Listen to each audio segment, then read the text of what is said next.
Since the coronavirus pandemic started taking its toll on the economy, the phrase import substitution has become a buzzword. The economic strategy is all about replacing imported goods and services with domestic production. The idea basically is to reduce its foreign dependency while boosting the local economy by retaining the money.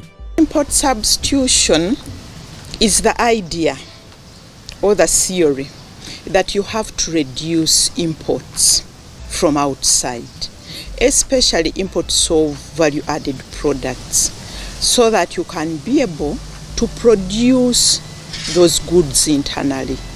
Let me give you an example. You can say we are going to reduce the imports of clothes, shirts, dresses, and all that, so that you can be able to produce those textiles internally.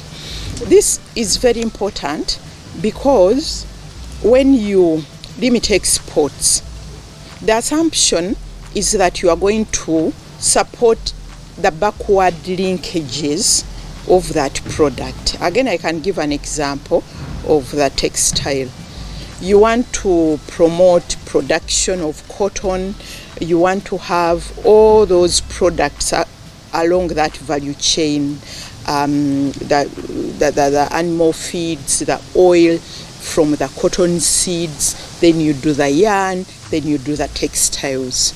The assumption also is that you are going to create jobs. You need to be able to analyze the competitive advantage of a country. Do we have the machinery? Does it make sense? Is it going to create jobs? And this is where the economists can come in, the researchers, to be able to say that if we add value, for example, on import substitute textiles, it's going to create so many jobs. But again, you need also to look at what needs to be done for you to be able to do that. What do you need to do to produce more cotton? Because if you put the machines in place, they will need raw materials. So you need also to put in place franking measures and policies.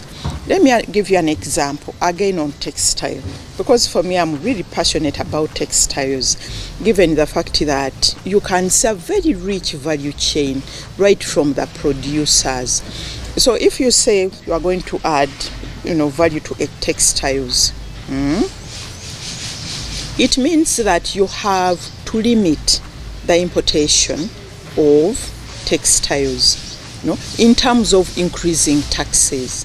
Import substitution as a theory, a strategy, an idea is very good, but that doesn't stop us doing other things. But import substitution is a broader strategy. Because, for example, if you want to grow the economy even today, the whole issue is to be able to stimulate production, isn't it? You want to stimulate production, you want to stimulate industries, manufacturing, you want to create employment. And that's what we should be looking at when it comes to post-COVID. Whether you term that import substitution or not, a rose by any other name will smell the same. So sometimes when we put these labels, import substitution, we lose the gist of the matter. For me, I think it's important as a country to say, what do we want? How do we revive the economy? There are no jobs, the industries are not working, there is no production. What do we do?